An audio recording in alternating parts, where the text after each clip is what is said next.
Duduk, sensor.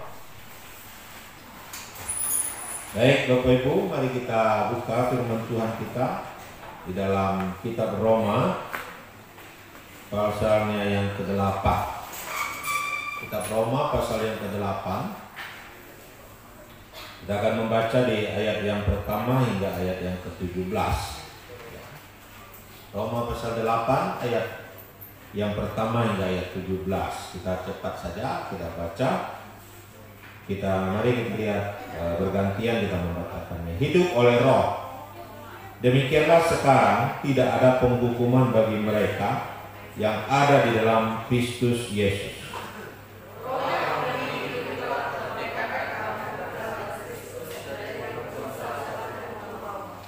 Sebab apa yang tidak mungkin dilakukan hukum Taurat, karena tak berdaya oleh daging, tetapi dilakukan oleh Allah dengan jalan mengutus anaknya sendiri dalam daging yang serupa dengan daging yang dikuasai dosa. Karena dosa, ia telah menjatuhkan hukuman atas dosa di dalam daging.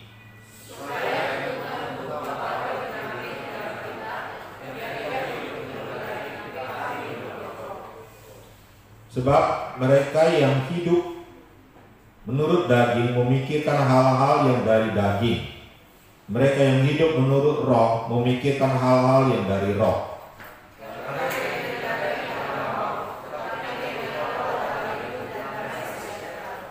Sebab keinginan daging adalah perseteruan dengan Allah, karena ia tidak takluk kepada hukum Allah. Hal ini memang tidak mungkin baginya.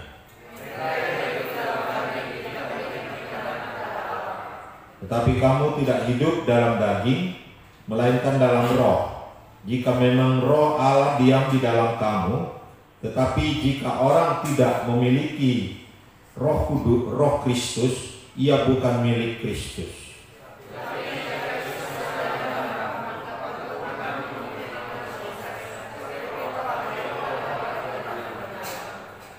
Dan jika Roh Dia yang telah membangkitkan Yesus dari antara orang mati diam di dalam kamu, maka Ia yang telah membangkitkan Kristus Yesus dari antara orang mati akan membangkitkan juga tubuhmu yang fana itu oleh Roh-Nya yang diam di dalam kamu.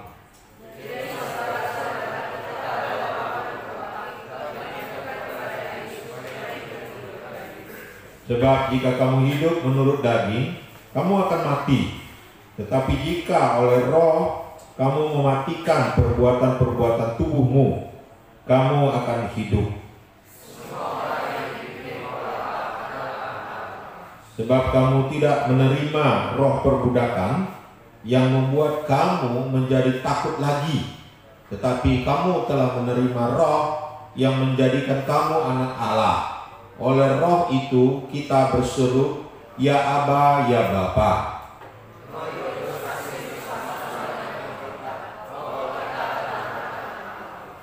Dan jika kita adalah anak-anak, maka kita juga adalah ahli waris.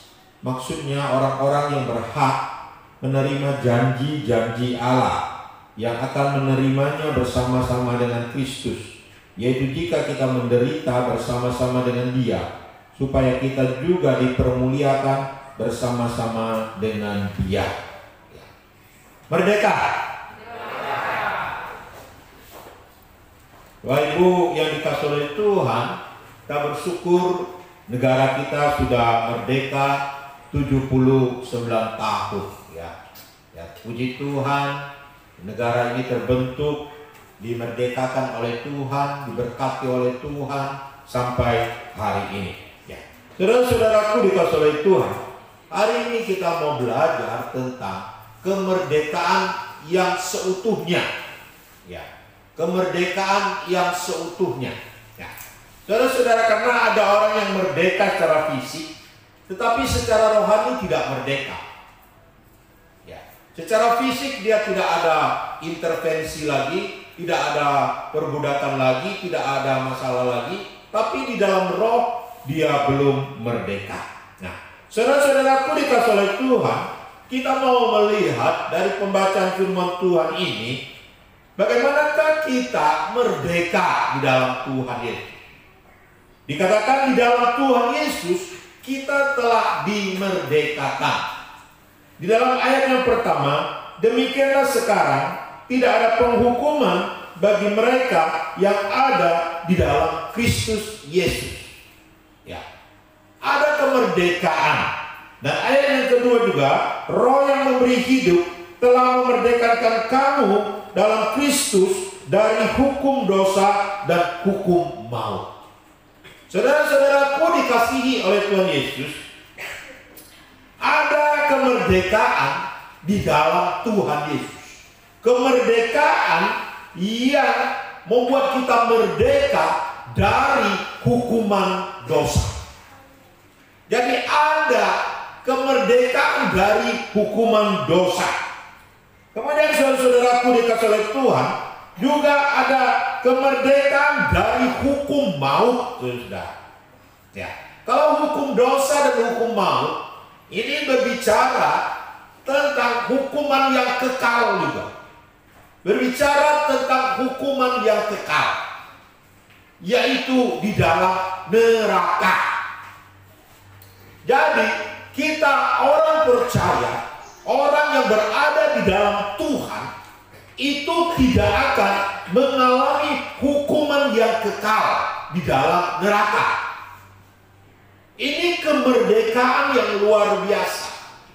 Kita dibebaskan dari hukuman yang kekal di dalam neraka. Saudara-saudara, kita tahu neraka adalah tempat yang sangat mengerikan. Neraka adalah tempat yang sangat mendirikan bulu kuduk kita. Ya, sangat menakutkan tempatnya. Tapi kita orang yang percaya di dalam Tuhan, orang yang berada di dalam Tuhan, dan Yesus telah memerdekakan kita dari hukuman yang kekal itu. Kita tidak akan masuk ke dalam hukuman yang kekal itu, karena Kristus telah memerdekakan kita dari hukuman yang kekal itu. Saudara-saudaraku dikasihi oleh Tuhan, bagaimanakah tanggapan kita ketika kita mendengar akan hal ini? Saya pelayanan di lapas dulu hampir 7 tahun 8 tahun di sana. Ya, setelah Simo sakit dan kena ada masalah COVID, saya akhirnya menyerahkan pelayanan ke teman saya di sana. Tapi dulu saya pelayanan di sana. Nah, waktu pelayanan di sana, biasanya kalau ada orang yang mau keluar, mereka akan penuh dengan semangat. Bahkan ada yang mencium tangan saya sampai menangis, memeluk saya sampai menangis, ya, karena mereka sudah mau keluar. Itu baru mau keluar. Ya, karena mereka dibebaskan dari hukuman itu. Kemudian biasanya di tanggal 17 Agustus yang kita rayakan kemarin itu ditunggu-tunggu oleh orang-orang yang ada di lapas. Para hukuman ini, para narapidana ini. Kenapa? Karena mereka akan mendapatkan remisi, potongan penghukuman. Mungkin ada yang 1 bulan, ada yang 2 bulan, dan seterusnya. Ketika mereka menerima akan remisi ini, mereka sangat senang. Mereka sangat bersuka cita, karena mereka mendapatkan potongan dari hukuman itu sendiri. Saudara-saudaraku dikasihi oleh Tuhan, bagaimanakah sikap kita, tanggapan kita bahwa kita telah dibebaskan dari hukuman yang kekal?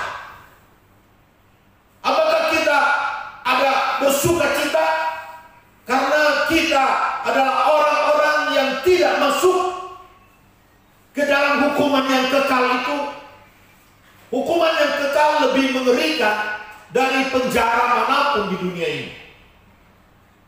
Karena hukuman yang kekal itu tidak ada batas waktunya, dan hukumannya sangat mengerikan. itu adalah penghancuran. Kalau hukuman di dunia ini itu pembinaan, saudara-saudara. Tapi kalau hukuman yang kekal itu adalah tempat penghancuran. Tempat di mana malaikat-malaikat yang memberontak kepada Allah akan masuk di sana. Dan orang-orang yang tidak percaya, orang-orang yang berdosa akan masuk ke sana. Jadi tempat ini adalah tempat yang sangat mengerikan, tempat yang sangat-sangat menakutkan, dan kita dibebaskan dari hukuman yang kekal itu. Tentu bagaimana tanggapan kita? Seharusnya orang yang mengimani akan hal itu, yang percaya akan hal itu, seharusnya orang percaya, orang yang berada di dalam Tuhan Yesus, orang yang dibebaskan itu, dia akan bersukacita. Amin. Karena kita dibebaskan dari hukuman yang kekal. Kemudian tanggapan yang kedua, kita bersyukur kepada Tuhan karena Tuhan telah membebaskan kita dari hukuman yang kekal. Kita berterima kasih kepada Tuhan Yesus yang telah rela datang ke dalam dunia, yang telah diutus oleh Allah, dikatakan di sini, untuk membebaskan saya dan saudara-saudara. Amin. Beri semangat dulu untuk ketika upacara 17 Agustus biasanya ada heningan cipta mengingat para pahlawan yang telah mendahului kita, pahlawan yang berkorban, yang berperang melawan penjajah, sehingga negara ini direbut, negara ini menjadi negara Indonesia. Pahlawan-pahlawan yang mendirikan negara kita maupun yang mengisi kemerdekaan kita. Ya, dulu saya ikut itu yang namanya pramuka. Dan ketika 17 Agustus, 16 Agustusnya kami pergi ke makam pahlawan di jam-jam yang sangat mulai malam banget. Tapi kami mengheningkan cipta di sana, mengheningkan dan menghayati bagaimana pengorbanan para pahlawan kita yang telah berebut kemerdekaan untuk kita. Amin. Nah, tapi hari ini apakah kita pernah merenungkan cipta atau menghargai akan jasa-jasa pengorbanan Tuhan Yesus di atas kayu salib? Pengorbanan Tuhan Yesus yang datang ke dalam dunia membebaskan saya dan saudara-saudara dari hukuman yang kekal. Amin. Karena kehadiran Tuhan Yesuslah, karena pengorbanan Tuhan Yesuslah, maka kita dibebaskan dari hukuman yang kekal. Inilah kemerdekaan yang Tuhan telah berikan kepada saya dan saudara-saudara, yaitu kita tidak akan dihukum di dalam penghukuman yang kekal. Tuhan telah memerdekakan kita. Merdeka, merdeka, merdeka. Amin. Kita telah merdeka. Kasih tahu kiri kanan, kamu telah merdeka.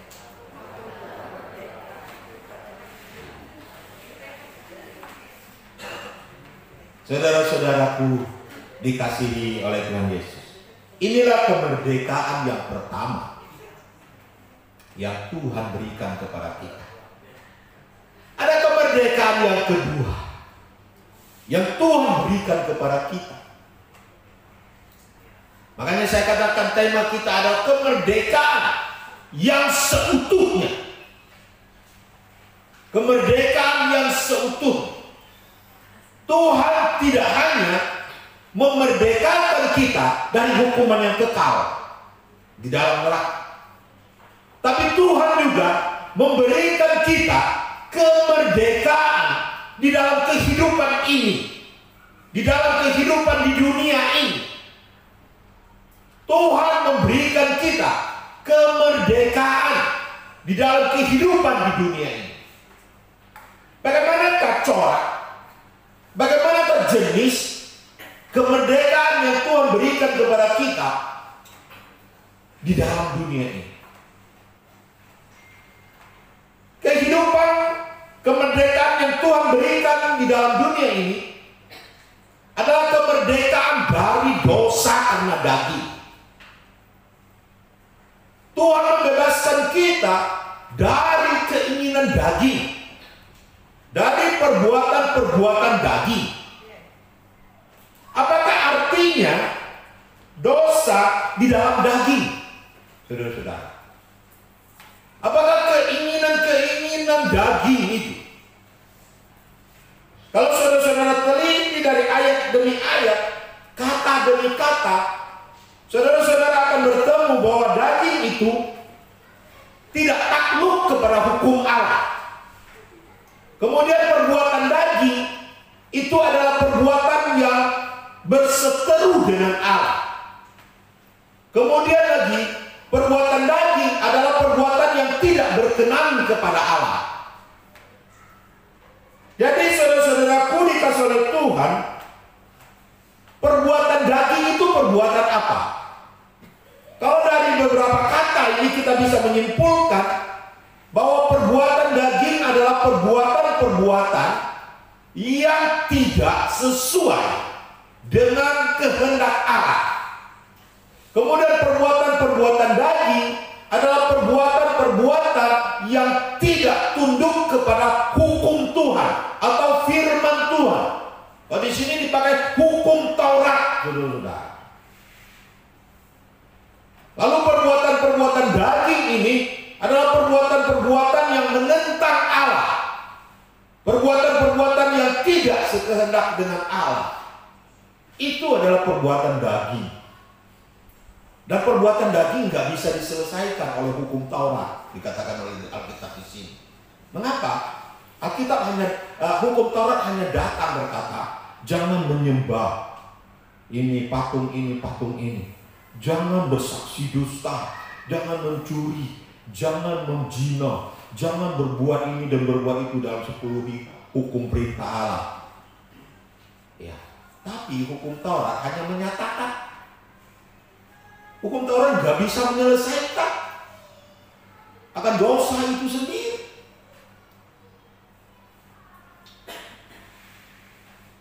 Nggak bisa. Hukum Taurat hanya melarang. Ini nggak boleh dilakukan. Tapi hukum Taurat nggak bisa menyelesaikan masalah itu. Hanya bisa melarang aja. Gitu.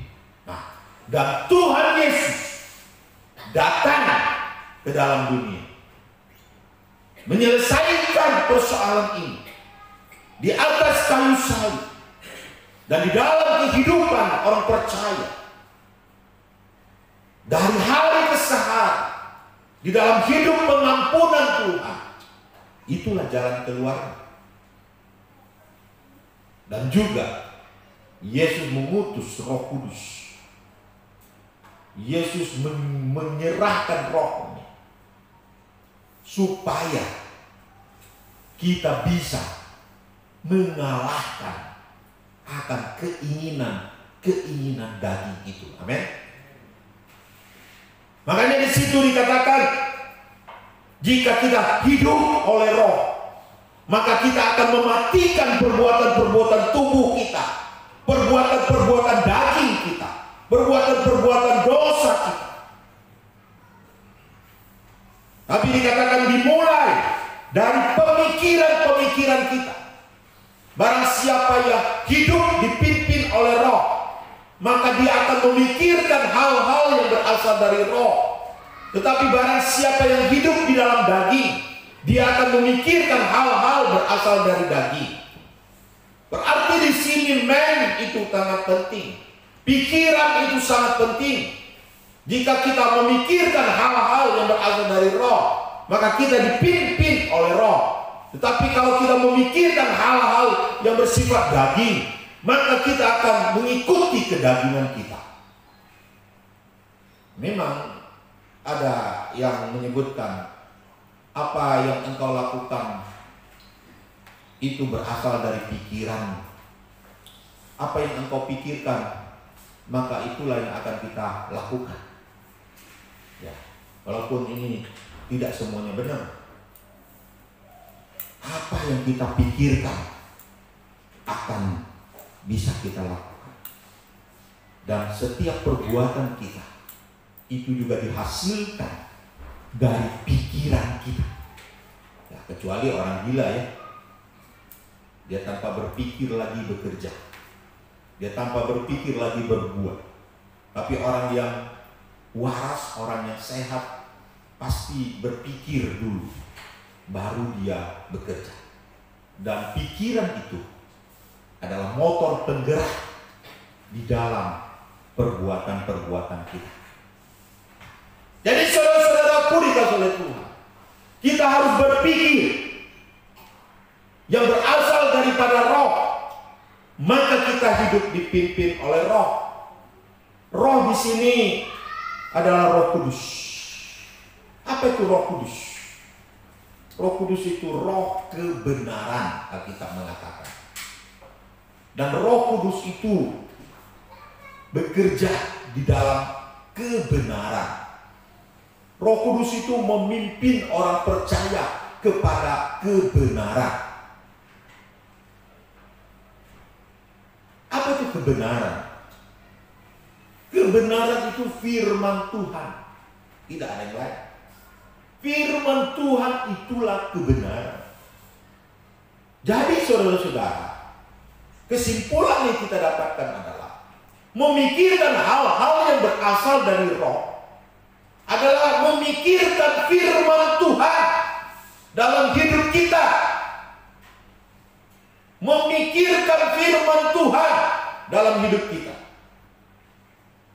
Itulah arti hidup dipimpin oleh roh. Yaitu kita mulai dari pikiran kita. Ada pembaharuan pikiran kita.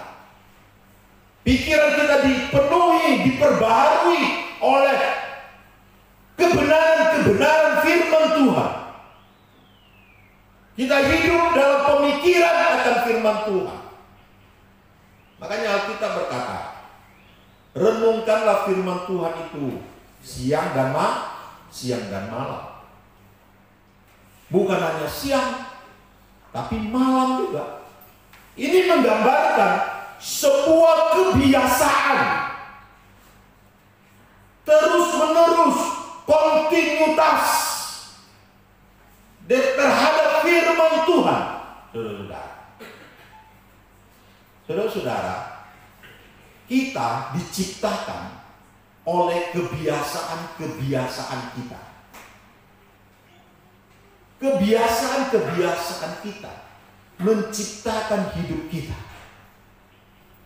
Itu membentuk hidup kita. Dan tidak usah pakai menciptakan, membentuk hidup kita. Saudara-saudaraku dikasih oleh Tuhan. Jadi firman Tuhan itu harus senantiasa, harus menjadi kebiasaan di dalam kehidupan kita. Jadi memikirkan di sini bukan hanya waktu kita berada di gereja memikirkan firman Tuhan, tetapi dimanapun kita berada, kita memikirkan firman Tuhan dalam kehidupan saya dan saudara. Apa yang ada di otak kita? Apa yang ada dalam pikiran kita? Firman Tuhan atau bukan?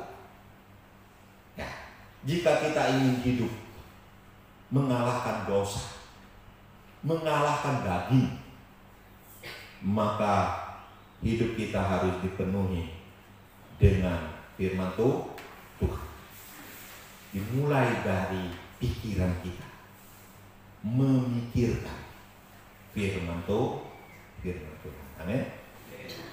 Memikirkan firman Tuhan dalam hidup kita, maka kita akan merdeka melawan dosa-dosa daging kita.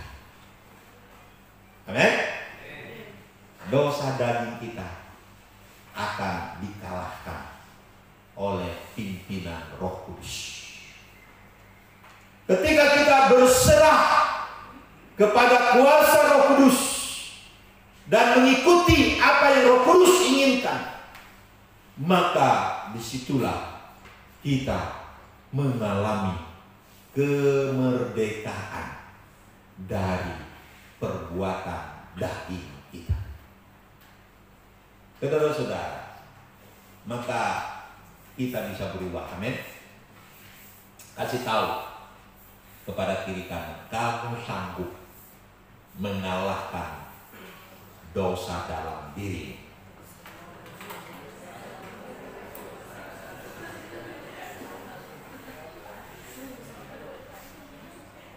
Asal kita dipimpin oleh Roh Kudus. Amin. Kita sanggup mengalahkan. Beri semangat dulu untuk kita. Yang kedua, saudara-saudara, kehidupan di dunia yang dimerdekakan oleh Tuhan yang kedua adalah kita mempunyai status baru, yaitu kita memiliki Allah sebagai Bapa kita. Allah sebagai Bapa. Hidup ini seperti berada di tengah-tengah padang pasir, di mana kita tidak tahu jalan kemana harus kita pergi. Hidup ini seperti berada di tengah-tengah dunia yang di mana kita tidak tahu kemana kita harus pergi. Dan siapa Tuhan kita? Siapa Bapa kita? Siapa pemilik kita? Kita seperti orang yang terombang-ambing di tengah-tengah lautan yang tidak ada arahnya. Kita seperti seorang yatim piatu di tengah-tengah dunia yang tidak ada bapaknya.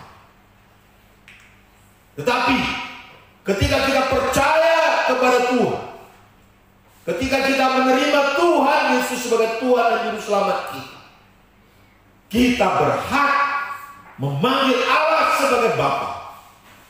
Ya Aba, ya Bapa. Kita memiliki status yang baru, yaitu kita adalah anak-anak Allah.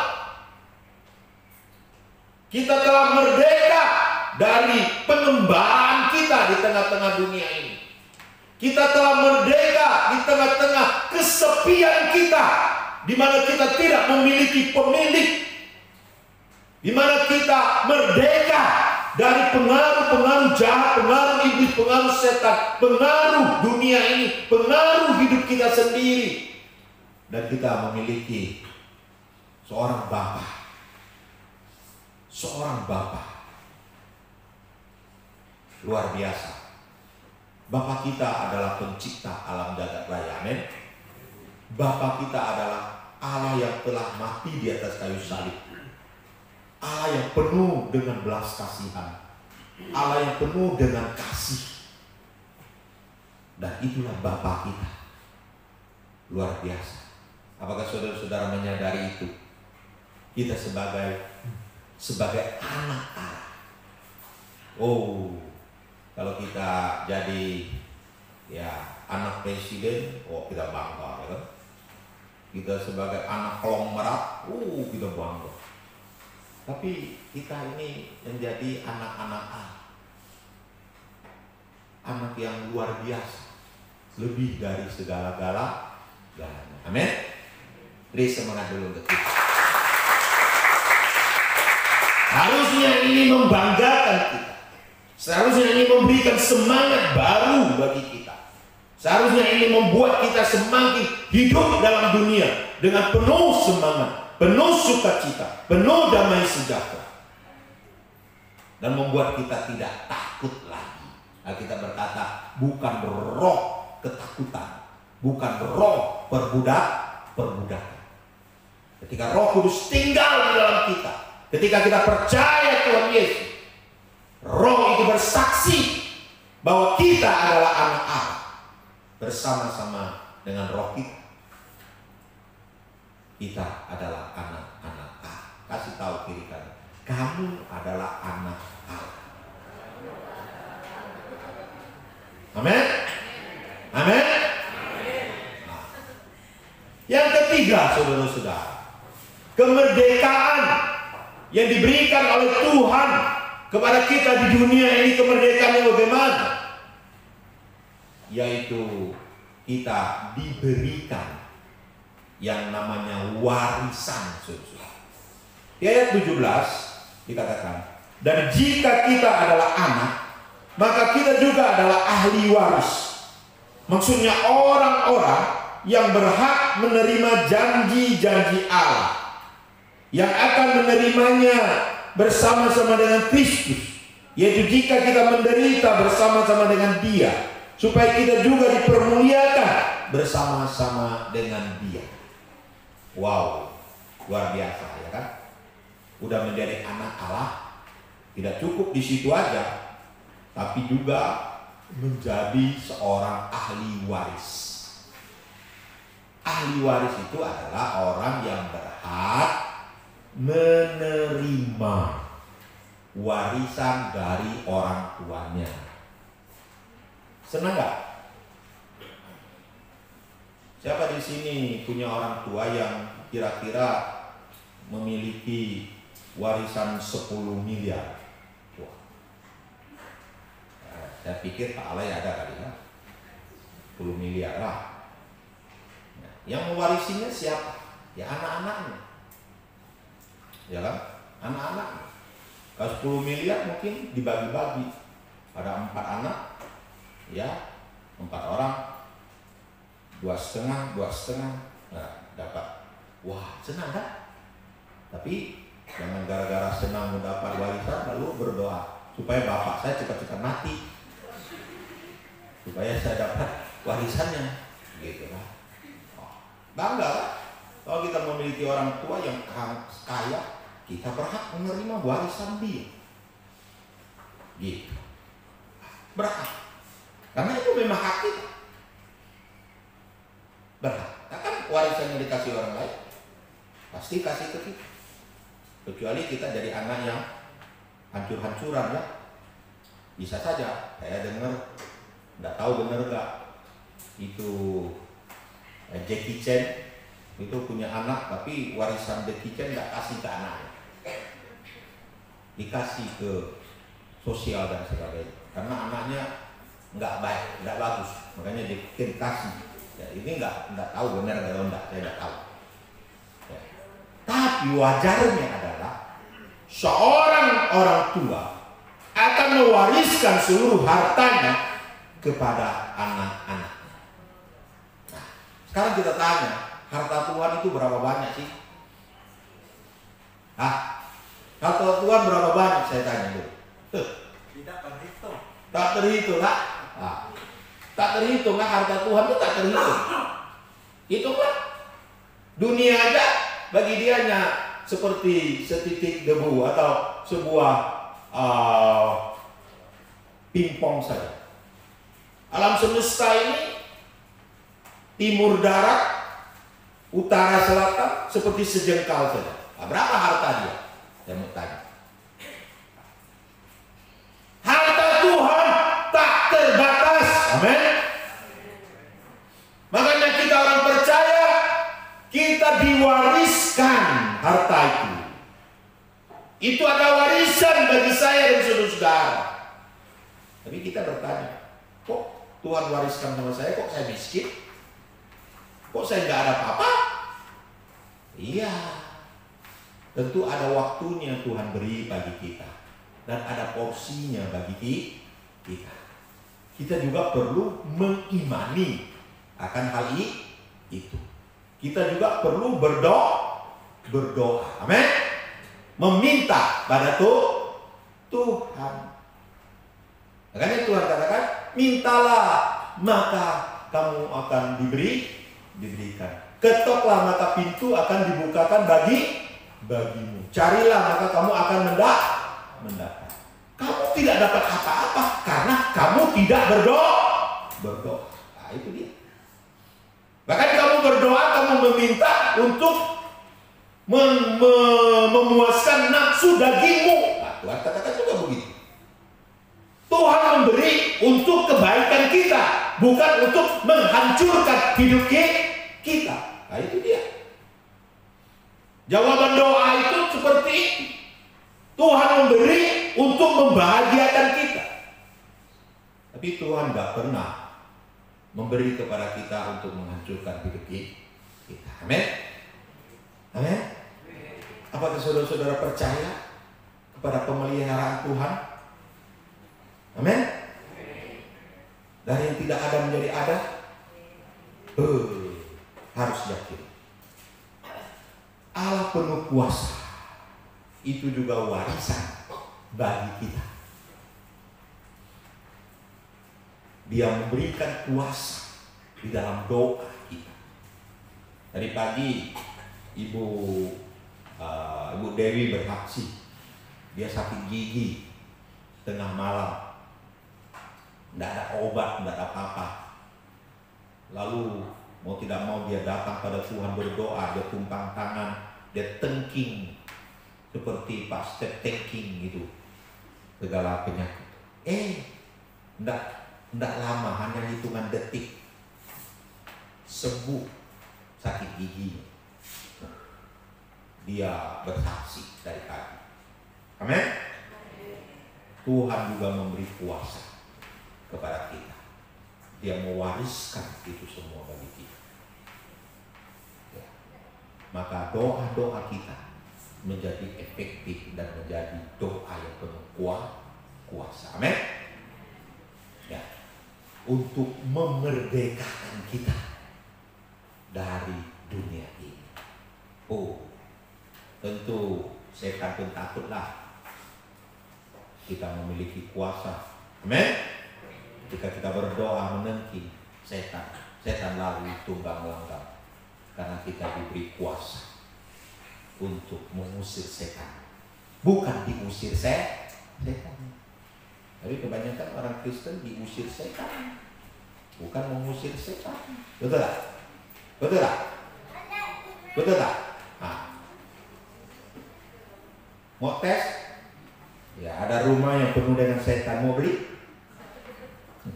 Yang mau kau ke atau kuya? Iya. Saudara-saudaraku yang dikasihi oleh Tuhan, merdeka! Merdeka! Kita sudah merdeka. Mari kita bangkit berdiri. Kita berdoa.